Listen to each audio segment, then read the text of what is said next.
بسم اللہ الرحمن الرحیم۔ السلام علیکم۔ مکتبہ غامدی کی ایک اور نشست میں خوش آمدید۔ سلسلہ گفتگو 23 اعتراضات کی سیریز میں جاری ہے، اور آج اس سلسلے کی ہم قسط نمبر 210 شروع کرنے جا رہے ہیں۔ اجتہادی اطلاقات کا موضوع زیر بحث ہے۔ ان موضوعات کی فہرست میں ایک نئے عنوان کے ساتھ حاضر خدمت آغاز کرتے ہیں۔ ہم سب بہت شکریہ آپ کے وقت کا۔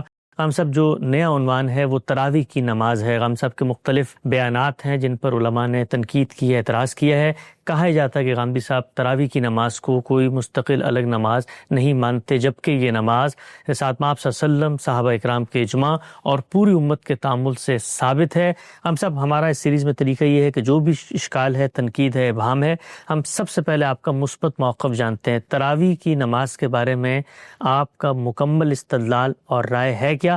پھر علماء کی تنقید آپ کی خدمت میں رکھتا ہے۔ اس کی نوعیت بالکل وہی ہے جو اس سے پہلے طلاق کے معاملے میں واضح ہو چکی ہے۔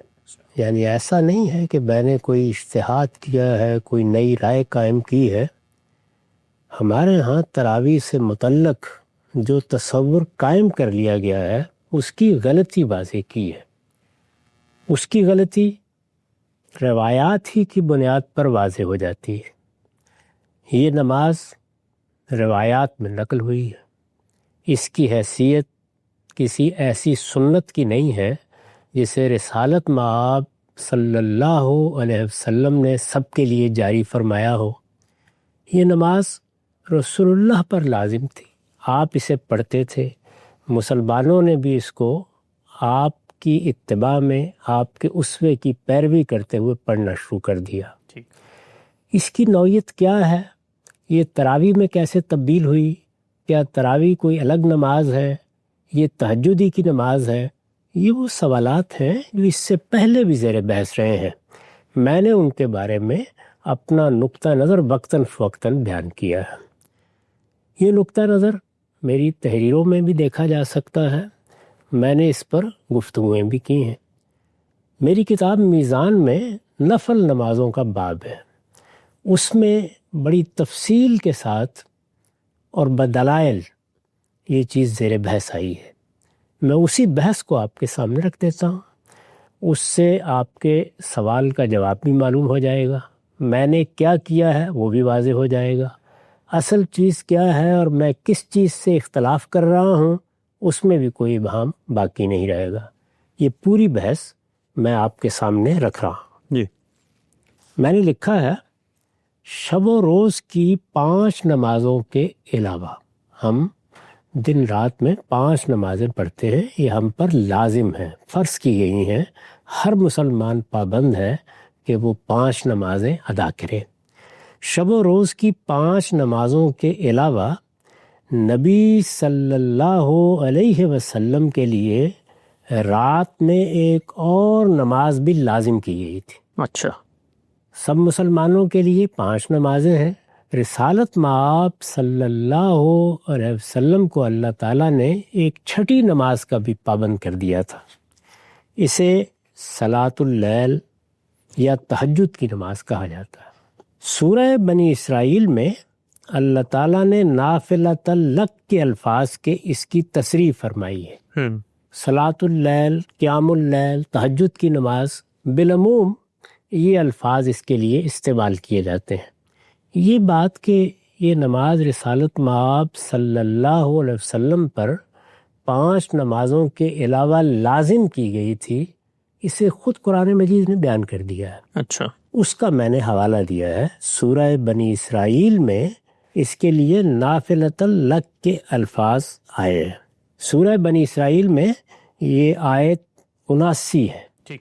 نافلۃ لک کا مطلب ہے یہ تمہارے لیے ان کے علاوہ ہے، یعنی وہاں نمازوں کا ذکر کر کے رسالت مآب صلی اللہ علیہ وسلم کو خطاب فرمایا ہے، اور یہ کہا ہے کہ یہ نماز یعنی تہجد کی نماز یہ تمہارے لیے ان کے علاوہ ہے، یعنی 5 نمازوں کے علاوہ ہے۔ سورہ بنی اسرائیل میں اللہ تعالیٰ نے نافلۃ لک کے الفاظ سے اس کی تصریح فرمائی ہے۔ پھر سورہ مزمل میں مزید وضاحت ہے کہ اللہ تعالیٰ نے جب آپ کو انذار عام کا حکم دیا، رسالت مآب صلی اللہ علیہ وسلم کی دعوت میں پہلا مرحلہ انذار کا تھا، پھر یہ حکم دیا گیا کہ اب یہی چیز سب لوگوں کے سامنے ان کی مجلسوں میں جا کر کہی جائے، جس کو آپ کہتے ہیں کہ میں نے اس کا اعلان عام کر دیا، میں نے یہ بات منادی کر کے لوگوں کو کہہ دی، اس کو انذار عام سے تعبیر کیا جاتا ہے۔ پھر سورہ مزمل میں مزید وضاحت ہے کہ اللہ تعالیٰ نے جب آپ کو انذار عام کا حکم دیا تو اس کے لیے بطور خاص اس نماز کی ہدایت فرمائی۔ یعنی یہ بھی معلوم ہو جاتا ہے کہ رسالت مآب صلی اللہ علیہ وسلم پر یہ نماز کب فرض کی گئی۔ سورہ بنی اسرائیل میں تو حوالہ دیا گیا ہے کہ یہ آپ پر فرض کر دی گئی ہے، یہ 5 نمازوں کے علاوہ ہے، یہ نماز آپ نے زائد پڑھنی ہے، وہاں اس کا حوالہ دیا گیا ہے۔ لیکن سورہ مزمل میں اس کا ابتدائی حکم بیان ہوا ہے۔ ٹھیک۔ قرآن کا ارشاد ہے، یا ایھا المزمل قم اللیل الا قلیلا نصفہ او انقص منہ قلیلا او زد علیہ ورتل القرآن ترتیلا انا سنلقی علیک قولا ثقیلا ان ناشئۃ اللیل ہی اشد وطئا واقوم قیلا ان لک فی النہار سبحا طویلا واذکر اسم ربک وتبتل الیہ تبتیلا۔ یہ سورہ مزمل کی 1 سے 8 آیات ہے۔ ترجمہ ہے، اے اوڑھ لپیٹ کر بیٹھنے والے، رات کو کھڑے رہو مگر تھوڑا، آدھی رات یا اس سے کچھ کم کر لو یا اس پر کچھ بڑھا دو، اور اپنی اس نماز میں قرآن کو ٹھہر ٹھہر کر پڑھو، اس لیے کہ عنقریب ایک بھاری بات کا بوجھ ہم تم پر ڈال دیں گے۔ بھاری بات یعنی وہی انذار عام۔ رات کا یہ اٹھنا در حقیقت دل کی جمعیت اور بات کی درستی کے لیے بہت موزوں ہے، اس لیے کہ دن میں تو اس کام کی وجہ سے، یعنی دعوت کے کام کی وجہ سے، اس لیے کہ دن میں تو اس کام کی وجہ سے تمہیں بہت مصروفیت رہے گی، لہٰذا اس وقت پڑھو، رات میں نیند توڑ کر اٹھو اور اس وقت پڑھو اور اپنے رب کے نام کا ذکر کرو، اور رات کی اس تنہائی میں سب سے ٹوٹ کر اسی کے ہو رہو۔ اچھا، یہ ہدایت فرمائی ہے۔ عام مسلمانوں کے لیے یہ ایک نفل نماز ہے، یعنی رسالت مآب صلی اللہ علیہ وسلم پر یہ فرض کی گئی تھی۔ عام مسلمان جس طرح کہ میں نے عرض کیا، آپ کی اتباع میں اس کو اپنے شوق سے پڑھنے لگے، یہ نفل نماز ہی رہی، مسلمانوں پر اس کو کبھی فرض نہیں کیا گیا۔ عام مسلمانوں کے لیے یہ ایک نفل نماز ہے، اور جنہیں اللہ تعالیٰ توفیق دے ان کے لیے بڑی سعادت کی بات ہے کہ وہ نبی صلی اللہ علیہ وسلم کی پیروی میں اس کا اہتمام کریں۔ بیان کیا گیا ہے کہ آپ اس نماز کی زیادہ سے زیادہ 11 رکعتیں پڑھتے اور اس میں بہت لمبا رکوع و سجود اور قیام کرتے تھے، یعنی یہ نماز آپ پر فرض تھی، مسلمانوں نے اس کو نفل کے طور پر پڑھنا شروع کیا، چنانچہ اس میں اب آپ ہی کے معمولات کو دیکھا جائے گا۔ یہ چونکہ رسالت مآب صلی اللہ علیہ وسلم کے اسوے کی پیروی میں پڑھی جا رہی ہے، اس لیے یہ دیکھا جائے گا کہ آپ اس کو کیسے پڑھتے تھے، کیا اہتمام کرتے تھے، کیا طریقہ تھا۔ اس میں میں نے بیان کیا ہے کہ زیادہ سے زیادہ 11 رکعتیں پڑھتے اور اس میں بہت لمبا رکوع و سجود اور قیام کرتے تھے۔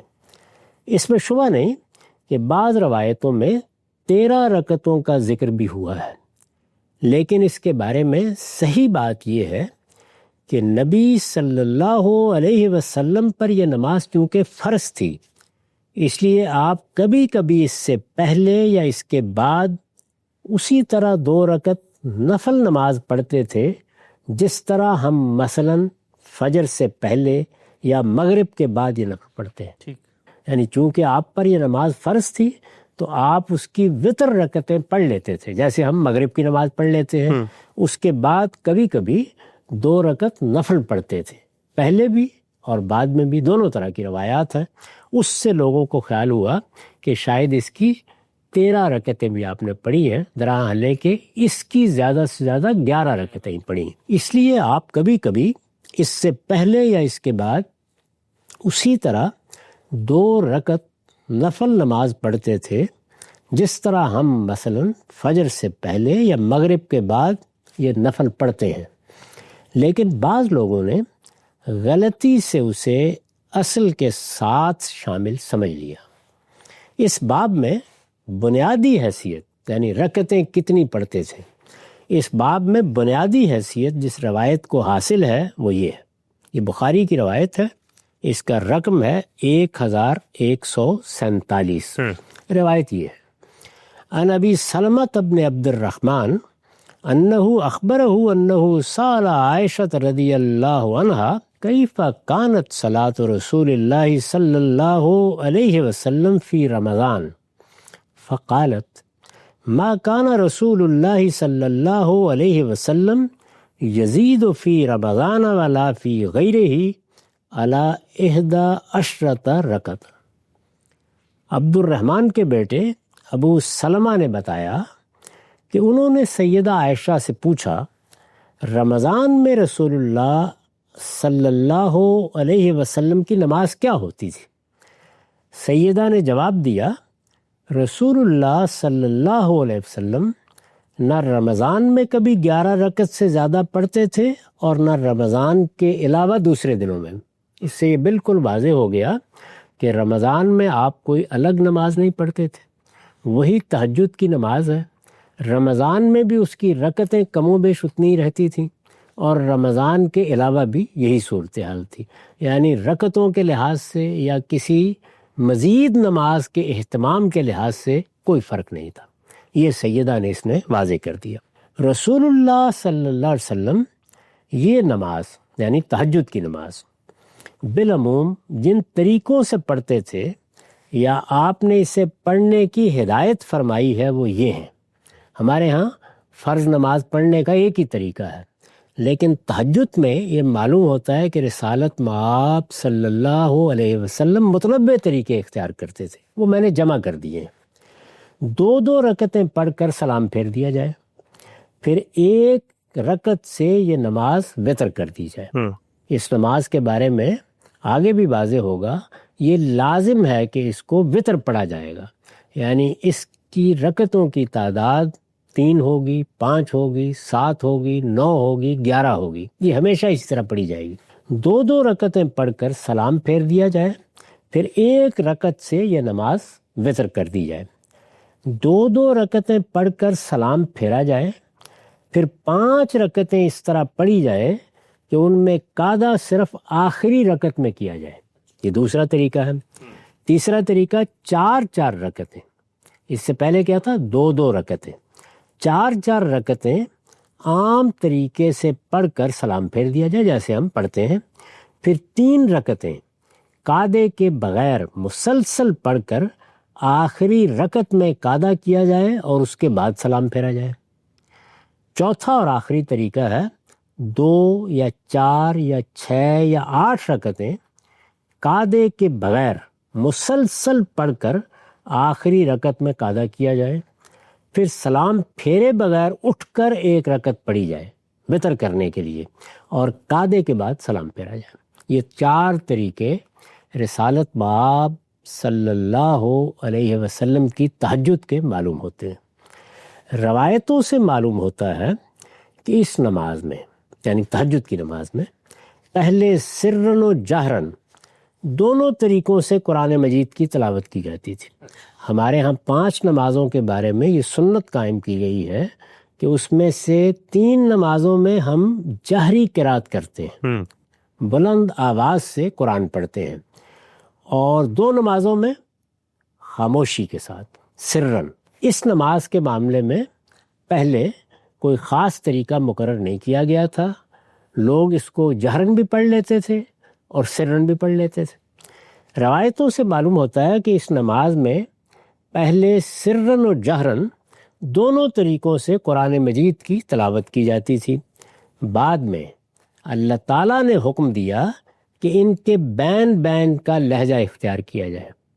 یعنی ہمارے ہاں تو یہ ہے کہ فرض نمازوں میں ہم بلند آواز سے قرات کرتے ہیں یا خاموش رہتے ہیں، اس کے بارے میں یہ ہدایت کی گئی کہ درمیان کا لہجہ بین کا لہجہ نہ زیادہ بلند اور نہ بالکل خاموش، یہ اختیار کیا جائے۔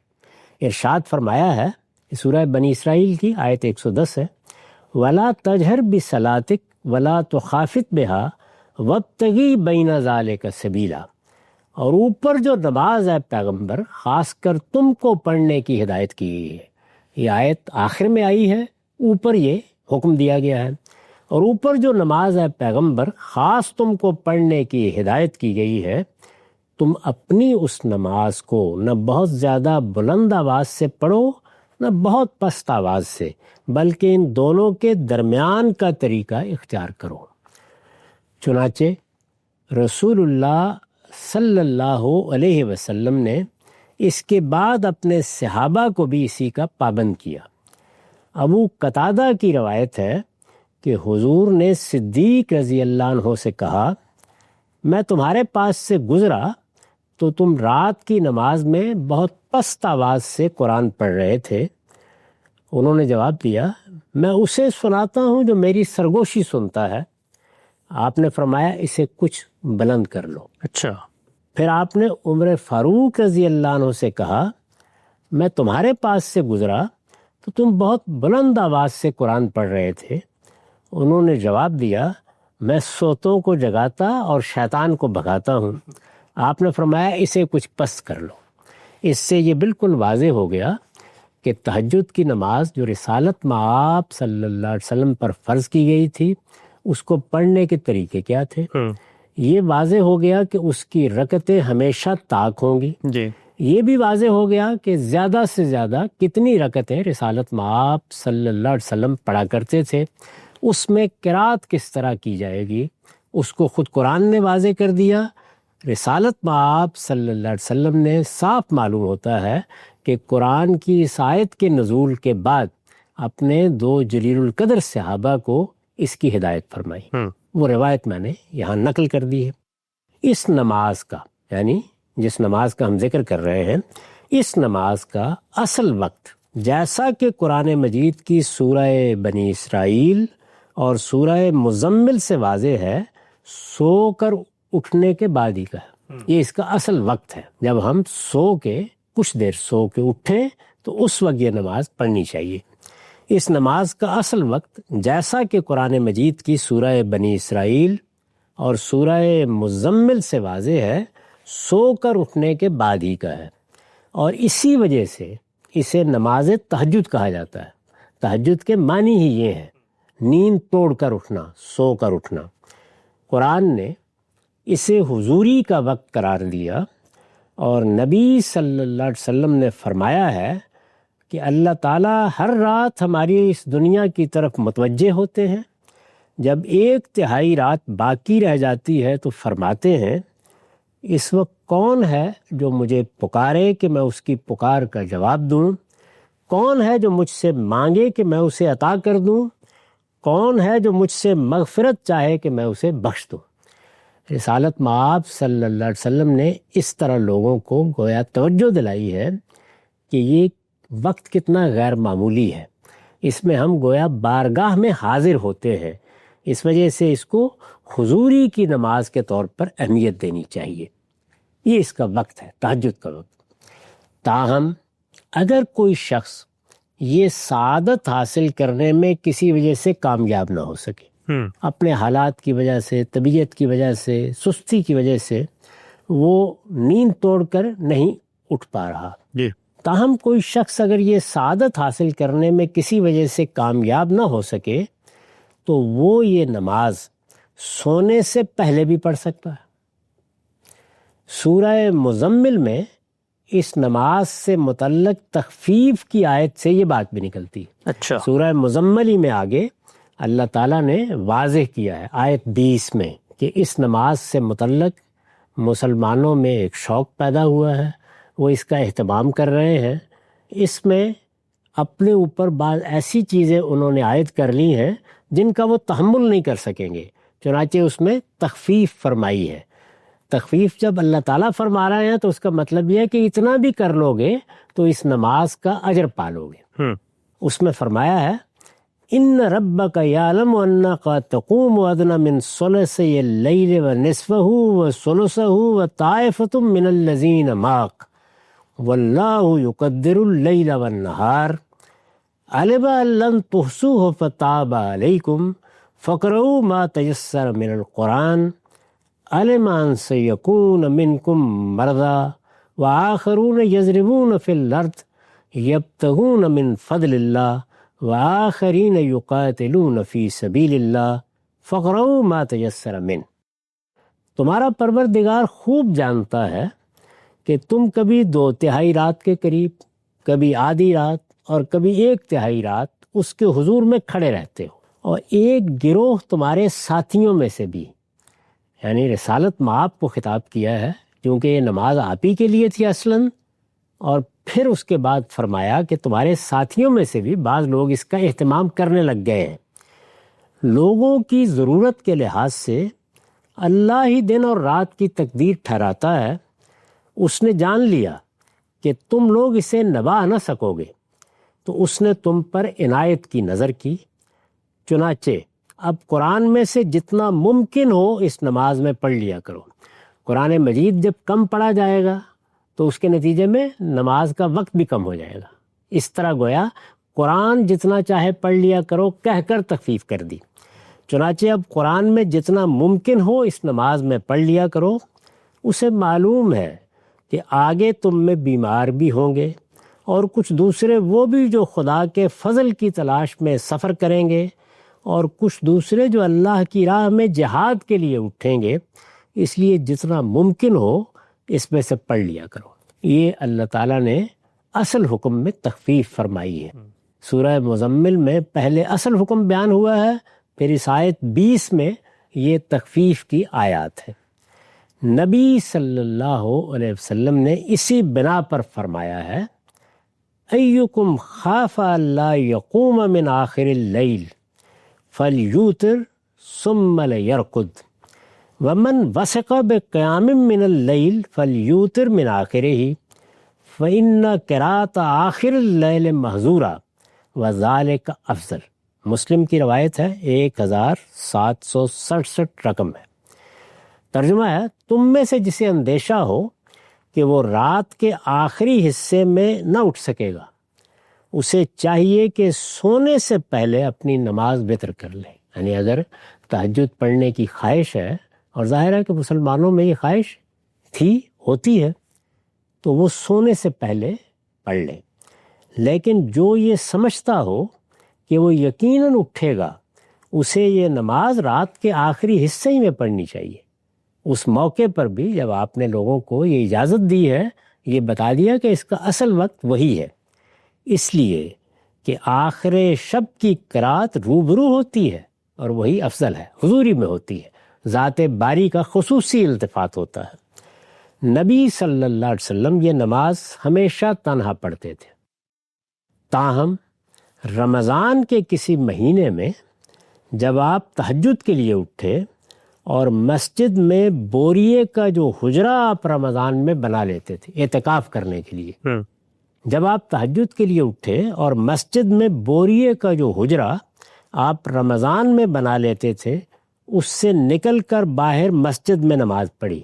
عام طور پر تاثر یہ ہے کہ آپ گھر سے باہر آئے، اسی بوریے کے حجرے سے باہر آئے، اس سے نکل کر باہر مسجد میں نماز پڑھی، تو آپ کی اقتداء کے شوق میں عام مسلمان بھی نماز کے لیے جمع ہونے لگے۔ یعنی جب آپ نے باہر نماز پڑھی تو چند لوگ ہوں گے جو مسجد ہی میں سوئے ہوئے ہوں گے، یا رمضان کے مہینے میں وہاں عبادت میں مصروف ہوں گے، یا ہو سکتا ہے کہ اعتکاف کیے ہوئے ہوں، تو انہوں نے آپ کے پیچھے نماز پڑھی۔ مسلمانوں کو انہوں نے بتایا کہ آج تو رسالت مآب صلی اللہ علیہ وسلم اپنے اعتکاف کی جگہ سے باہر تشریف لے آئے تھے، اور ہم نے آپ کے پیچھے تہجد کی نماز پڑھی ہے، تو لوگ جمع ہونے لگے۔ نبی صلی اللہ علیہ وسلم نے اسے دیکھا تو چند دنوں کے بعد یہ سلسلہ اس اندیشے سے منقطع کر دیا کہ آپ کی طرح مبادا یہ عام مسلمانوں پر بھی فرض کر دی جائے۔ یعنی اتنے شوق سے لوگ پڑھ رہے ہیں تو کہیں ایسا نہ ہو کہ اللہ تعالیٰ اس کو لازم کر دیں لوگوں پر۔ اس سے پہلے بنی اسرائیل کے ہاں ایسی بہت سی چیزیں ہو چکی تھیں۔ اس نظیر کو سامنے رکھ کر آپ نے اندیشہ محسوس کیا، اور 3-4 دنوں کے بعد آپ باہر تشریف نہیں لائے۔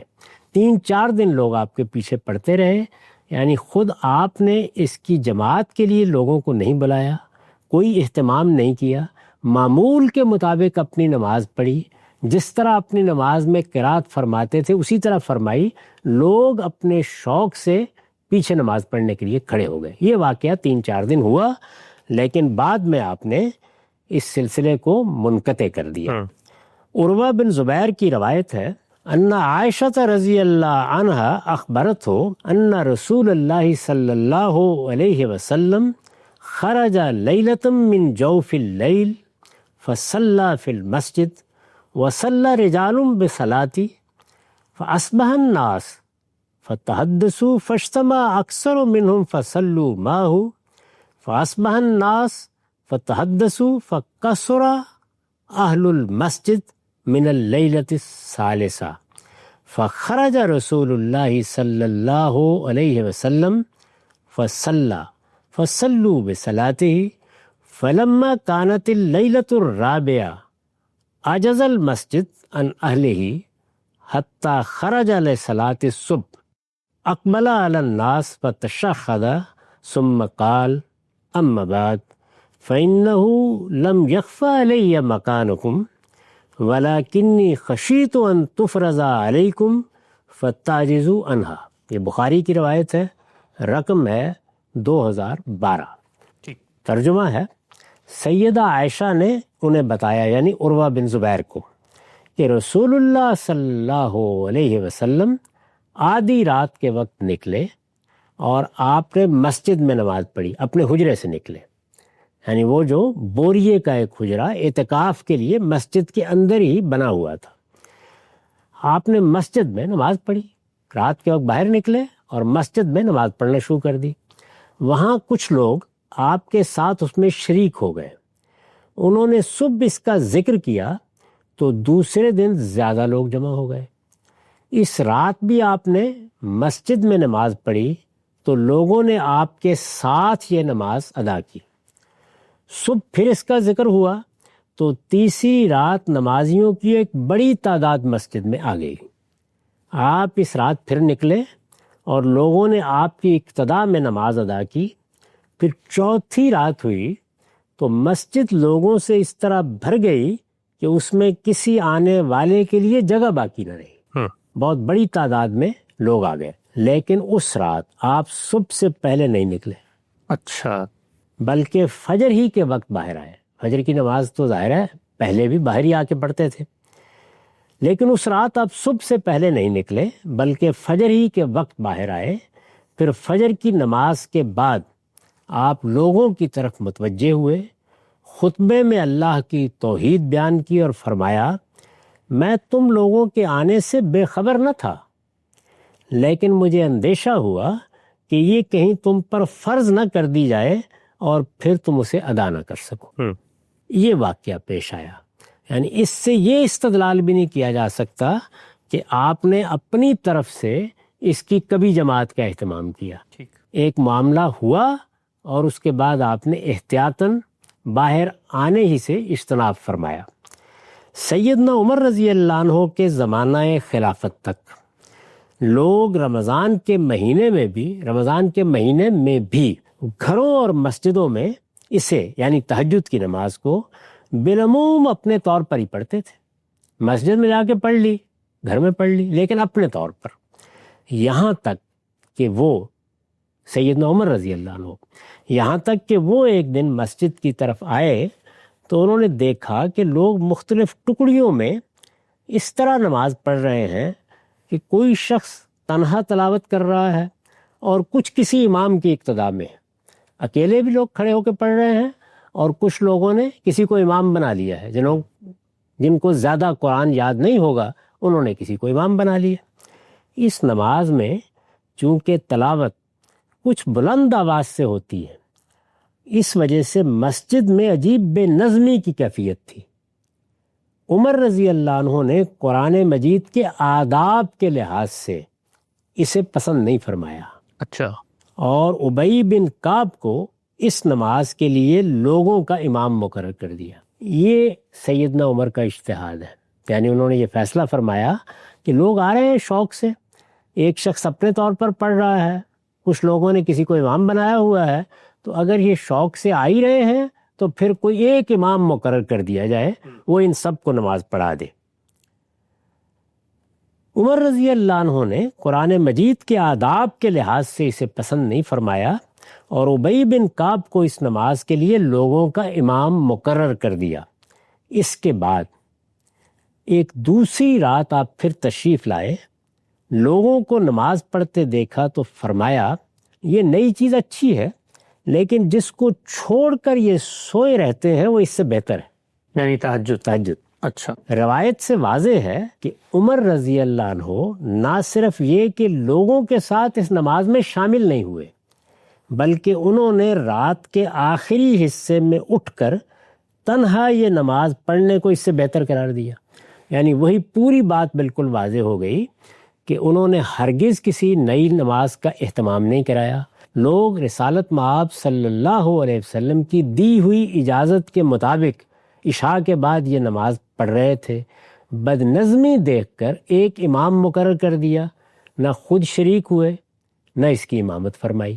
یہ بات بالکل واضح ہے۔ رسول اللہ صلی اللہ علیہ وسلم نے یہ نماز جیسا کہ اوپر بیان ہوا کبھی 11 رکعتوں سے زیادہ نہیں پڑھی، تاہم اس کے لیے رکعتوں کی کوئی تعداد چونکہ متعین نہیں ہے، اس لیے جب ایک امام کا تقرر ہوا تو لوگ رمضان میں نماز تراویح کے نام سے اس نماز کی 23 بلکہ اس سے بھی زیادہ رکعتیں پڑھنے لگے، یعنی وہی تہجد کی نماز، اس کو ایک نیا نام اس طریقے سے ملا اور پھر تراویح کے نام سے لوگ عشاء کے بعد تہجد پڑھنے لگے۔ یہ اس کی حقیقت ہے۔ اس میں چونکہ 20 رکعتیں لوگوں نے پڑھنا شروع کی، اس کے ساتھ وتر ملا لیے تو 23 رکعتیں ہو گئیں۔ 23 رکعتیں زیادہ لمبی ہو جاتی ہیں تو ہر 4 رکعت کے بعد لوگ بیٹھ جاتے تھے، اس بیٹھنے کو ترویہ کہتے ہیں، اسی سے اس کا نام تراویح پڑ گیا۔ رسالت مآب صلی اللہ علیہ وسلم کے زمانے میں، سیدنا ابو بکر کے زمانے میں کبھی یہ نام بھی آپ کو سننے کو نہیں ملے گا۔ وہ صلاۃ اللیل، تہجد کی نماز، قیام اللیل، اسی سے تعبیر کی جاتی تھی۔ اس وقت سے یعنی جب یہ معاملہ ہوا کہ لوگوں نے 23 رکعتیں پڑھنا شروع کر دیں، اس وقت سے اب تک مسلمانوں کا عام طریقہ یہی ہے، اور ان میں سے زیادہ اب اس بات سے واقف بھی نہیں رہے کہ یہ در حقیقت تہجد ہی کی نماز ہے۔ اس کو پھر سن لیجئے، اور ان میں سے زیادہ اب اس بات سے واقف بھی نہیں رہے کہ یہ در حقیقت تہجد ہی کی نماز ہے جسے وہ عشاء کے ساتھ ملا کر پڑھ رہے ہیں۔ اچھا، یہ میرا موقف ہے، یہ اس مسئلے کی تحلیل ہے۔ روایات کی روشنی میں، قرآن مجید کی روشنی میں جو بات واضح ہوتی ہے وہ میں نے بیان کی ہے، اور اسی کی جانب لوگوں کو توجہ دلائی ہے کہ وہ سیدنا عمر نے جو طریقہ لوگوں کو بتایا تھا اس کے لحاظ سے اس نماز کا اہتمام رکھیں، اس کو ایک امام کی قیادت یا امامت میں پڑھیں، لیکن یہ جان لیں کہ یہ تہجد کی نماز ہے، یہ سمجھ لیں کہ اس کا اصل وقت یہ نہیں ہے، یہ بات سمجھ لیں کہ رسالت مآب صلی اللہ علیہ وسلم سے جب یہ پوچھا گیا کہ ہمارے لیے رات کو نیند توڑ کر اٹھنا مشکل ہوتا ہے تو آپ نے اس کی اجازت دی، اور جب اجازت دی تو اس وقت بھی فرمایا کہ اگر اس وقت اٹھ سکو تو وہی بہتر ہے۔ سیدنا عمر نے جب یہ اہتمام کیا تو خود شریک نہیں ہوئے، ظاہر ہے کہ وہ اسی طرح حسب سابق تہجد کا اہتمام کرتے ہوں گے، اور یہ تبصرہ بھی کیا کہ جس کو چھوڑ کر اس وقت اس کو پڑھ رہے ہو وہ جسے چھوڑ رہے ہو اس سے بہتر ہے۔ سبحان اللہ۔ یہ پوری بات اگر واضح طور پر سمجھ لی جائے تو جو کچھ میں نے عرض کیا ہے یہ دیکھا جا سکتا ہے کہ وہی حقیقت ہے، اور اس طرح گویا سیدنا عمر کے اجتہاد کو بھی میں نے سمجھانے کی صحیح کی۔ آپ سے نقطہ بالکل واضح ہو گیا کہ تراویح کی نماز کی حقیقت کیا ہے، وہ حکم کیا ہے جس سے یہ چیز شروع ہوئی۔ تہجد کا ایک معاملہ ہے رسالت مآب صلی اللہ علیہ وسلم کے ساتھ خاص، اور پھر آپ نے اس کا اہتمام کیا اور لوگوں نے کرتے کرتے معاملہ یہاں تک پہنچ گیا۔ اس پس منظر میں آپ فرماتے ہیں یہ کوئی الگ سے مستقل نماز سرے سے ہے ہی نہیں۔ اچھا ہم صاحب، یہ جو نماز ہے، اب سیدنا عمر کا اجتہاد سامنے آ گیا، لوگوں نے رکعتیں بھی مقرر کر لی، اس کا حکم کیا ہے؟ کیونکہ جب ہم فقہ کی کتابیں کھولتے ہیں تو وہاں پر اس کا حکم بھی لکھا ہوا ہوتا ہے کہ یہ نماز مثال کے طور پہ حنفیوں کے نزدیک واجب ہے۔ تو یہ جو کچھ ہوا ہے، تہجد بڑھتے بڑھتے یہاں تک پہنچ گئی ہے، آپ کے نزدیک اس کا حکم کیا ہے؟ یہ لازم ہے پڑھنا، نہیں لازم ہے، کیا ہے؟ وہی بات جو خود قرآن نے واضح کر دی، یہ رسالت باب صلی اللہ علیہ وسلم کے لیے لازم تھی۔ اچھا، وہ الفاظ بتا رہے ہیں کہ ہمارے لیے لازم نہیں ہے۔ اس نماز کے بارے میں سورہ مزمل میں یہ تبصرہ کر دیا کہ کچھ لوگ ہیں تمہارے ساتھیوں میں سے، طائفتم من الذین معک، جو اس کا اہتمام کرتے ہیں۔ اس سے واضح ہوا کہ رسالت باب صلی اللہ علیہ وسلم کے زمانے میں بھی صحابہ کی بڑی تعداد اس کا اہتمام ہی نہیں کرتی تھی۔ تہجد کی نماز اپنی اصل میں نفل ہے، اس کو آپ عشاء کے وقت پڑھیں یہ نفل ہی رہے گی، اس کو آپ اس کے اصل وقت میں پڑھیں پھر بھی نفل ہی رہے گی، تو یہ نفل نماز ہے، اس سے زیادہ اس کی کوئی حیثیت نہیں ہے۔ ٹھیک، اچھا ہم سب عبادات کے بارے میں یہ چیز طے ہے کہ جو چیز مقرر کر دی گئی ہے اس کی جو صورت ہے اس کے اندر نہ اضافہ کیا جا سکتا ہے نہ کمی کی جا سکتی ہے۔ جب یہ تہجد کی نماز اللہ نے مقرر کی تو یہ تو انفرادی نماز کے طور پہ مقرر کی، اس انفرادی نماز کو جماعت کی نماز بنا دینا یہ تو بالکل ایسے ہی ہے جیسے کوئی نفلی نماز عام طور پہ پڑھتا ہے، تو آج بھی ہم دیکھتے ہیں مختلف مواقع پہ نفلی نماز پڑھی جاتی ہے، اس کو جماعت کی نماز بنا دی جائے۔ مثال کے طور پہ لوگ کہیں جی 12 ربیع الاول کے دن ہم نفل نماز کے بجائے مل کے فلاں جگہ پہ جماعت کی نماز پڑھیں گے، تو یہ تو عبادات کے معاملے میں اجتہاد ہوا، تو ایک انفرادی نماز وہ جماعت کی نماز کیسے بن گئی؟ اس کی وجہ یہ ہوئی کہ رسالت مآب صلی اللہ علیہ وسلم نے جب باہر نکل کر نماز پڑھی اور لوگوں نے آپ کے پیچھے نماز پڑھی تو آپ نے اس پر کوئی نکیر نہیں فرمائی، تصویب ہو گئی گویا اس کی تصویب ہو گئی۔ اگر آپ غور کر کے دیکھیں تو تمام چیزوں کی تصویب ہو گئی، یعنی خود رسالت مآب ہی نے اجازت دی کہ عشاء کے بعد بھی پڑھ سکتے ہو۔ ٹھیک، خود رسالت مآب صلی اللہ علیہ وسلم باہر آئے، لوگ آپ کے پیچھے کھڑے ہو گئے، وہ آپ کی امامت میں نماز پڑھتے رہے، آپ نے نماز ختم کر کے ان کو یہ نہیں کہا کہ تم نے کسی بدعت کا ارتکاب کر دیا ہے۔ اس سے یہ بات واضح ہو گئی کہ نفل نماز میں بھی اگر کسی موقع کے اوپر جماعت کرا لی جائے یا کوئی صاحب نفل نماز کی امامت کرا دیں اور لوگ پیچھے کھڑے ہو کے پڑھ لیں تو اس پہ کوئی حرج کی بات نہیں ہے۔ تو رسالت مآب صلی اللہ علیہ وسلم کی تصویب کے نتیجے میں اس کی جماعت شروع ہوئی۔ جو نیا کام ہوا وہ صرف یہ تھا کہ جو لوگ مسجد میں آئے ہوئے ہیں وہ ایک امام کی امامت میں یہ نماز پڑھیں۔ ٹھیک، صرف یہ بات ہے جو سیدنا عمر کی طرف سے ہوئی، اور میں نے عرض کیا اس میں کہ اس کا باعث یہ ہوا کہ قرآن مجید کے آداب کے لحاظ سے انہوں نے یہ موضوع نہیں سمجھا کہ قرآن مجید پڑھا جا رہا ہے، ایک صاحب پڑھ رہے ہیں، دوسرے پڑھ رہے ہیں، تیسرے بھی پڑھ رہے ہیں، اور ان کے درمیان منازعت ہو رہی ہے۔ ظاہر ہے کہ جب قرآن مجید پڑھا جائے گا تو اس کا ادب یہی ہے کہ اس کو سنا جائے، تو اس لیے انہوں نے مناسب سمجھا کہ ابی بن کعب اس کی جماعت کرا دیا کریں۔ اور جب انہوں نے جماعت کرانا شروع کی تو لوگوں نے خیال کیا ہوگا کہ اب تو طے کرنا پڑے گا کتنی رکعتیں پڑھنی ہیں، تو ہوتے ہوتے اس کی 23 رکعتوں کی روایت قائم ہو گئی۔ ٹھیک، امام مالک کے بارے میں معلوم ہوتا ہے کہ ان کے زمانے میں اس سے بھی زیادہ رکعتیں لوگ پڑھنے لگ گئے، اچھا، چنانچہ 39-46 رکعتوں کا ذکر بھی آتا ہے۔ تو اس وجہ سے یہ لوگوں کا انتخاب تھا۔ اس میں رسالت مآب صلی اللہ علیہ وسلم کا اسوہ روایتوں میں بڑی وضاحت سے بیان ہوا ہے، 11 سے زیادہ رکعتیں آپ نے نہیں پڑھی۔ ٹھیک، اچھا ہم سب یہی جو مارکت الآراء اختلاف ہے ہم یہ دیکھتے ہیں کہ حنفیوں میں اور ہمارے یہاں جو سلفی حضرات ہیں ان کے درمیان ہوتا ہے، ان کا استدلال یہ ہے کہ جب سید عائشہ کی روایت میں آ گیا ہے کہ رسول اللہ صلی اللہ علیہ وسلم نے تہجد 8 رکعت سے زیادہ نہیں پڑھی اور 3 سے وتر کیا، اور یہ جو دوسرا طبقہ ہے وہ یہ کہتا ہے کہ آپ کے پاس تو ایک روایت ہے لیکن پوری امت کا اجماع، صحابہ کا تعامل، اور پھر اس پر سلف صالحین کا ایک طرح کا تواتر ہے جو 20 سے اس معاملے کو آگے بڑھا رہا ہے، تو آپ کی اس معاملے میں رائے کیا ہے؟ نہ آپ کے نزدیک نہ 8 لازم ہے نہ 20 لازم ہے، جتنی چاہے تعداد آدمی پڑھ سکتا ہے؟ جتنی چاہیں، میں نے اس کی روایتیں نقل بھی کر دی ہیں، 3 پڑھ لیں، 5 پڑھ لیں، 7 پڑھ لیں، 9 پڑھ لیں، جتنی چاہے پڑھ لیں، اس میں کوئی حرج کی بات نہیں۔ صحابہ کا یہ طرز عمل بتا رہا ہے کہ رسالت مآب صلی اللہ علیہ وسلم نے اس نماز کی کوئی رکعتیں مقرر نہیں کر رکھی ہوئی تھی، اور مقرر فرماتے بھی کیوں؟ اس لیے کہ یہ نماز لوگوں کے لیے تھی نہیں، ان کو تو بہرحال نفل نماز اپنے شوق سے پڑھنا تھی تو پڑھ لیتے، جی، یہ فرض آپ پر تھی۔ اور جب آپ نے بھی اس کی رکعتیں متعین نہیں کی، یعنی ایسا نہیں ہے کہ ہمیشہ 11 پڑھی، سیدہ عائشہ بھی یہ بیان کر رہی ہیں کہ زیادہ سے زیادہ 11 پڑھی، اس سے کم بھی آپ پڑھتے رہے، تو اس سے یہ بالکل واضح ہو گیا کہ اس کی کوئی متعین رکعتیں نہیں ہیں، اللہ تعالیٰ جتنی توفیق دے. نفل نماز ہے پڑھ سکتے ہیں. باقی نوافل کے بارے میں بھی یہی صحیح ہے. یعنی آپ ظہر سے پہلے، ظہر کے بعد، آپ عصر سے پہلے، عصر کے بعد مختلف طریقوں سے رکعتیں پڑھتے ہیں. تو نفل رکعتیں 2 پڑھ لیں، 4 پڑھ لیں، 10 پڑھ لیں، جتنی چاہے پڑھ لیں. جو نوافل کے بارے میں عمومی قانون ہے اسی کو صحابہ نے سمجھا ہے اور اسی کے لحاظ سے انہوں نے اپنے لیے، اپنی سہولت کے لیے اس کی کچھ رکعتیں مقرر کر لی. نقطہ بالکل واضح ہوگا. صاحب آخری سوال اس موضوع سے متعلق، اگر یہ سیدنا عمر کا اجتہاد تھا اور انہوں نے اجتہاد سے نظم قائم رکھنے کے لیے، ایک ترتیب بنانے کے لیے، ان کی اپنی طبیعت میں ڈسپلن تھا، ایک طریقہ قائم کیا، لیکن آج ہم یہ دیکھتے ہیں کہ ہماری امت میں جس طریقے سے تراویح کی نماز رائج ہے، لوگ شبینہ مجالس کرتے ہیں 3 دن 10 دن، بالکل طوطے کی طرح رٹ کے قرآن مجید اسپیڈ سے پڑھتے ہیں، نہ قرآن مجید کا اہتمام ہوتا ہے، نہ رتل القرآن ترتیلہ ہوتا ہے، نہ لوگوں کو کچھ سمجھ میں آتا ہے.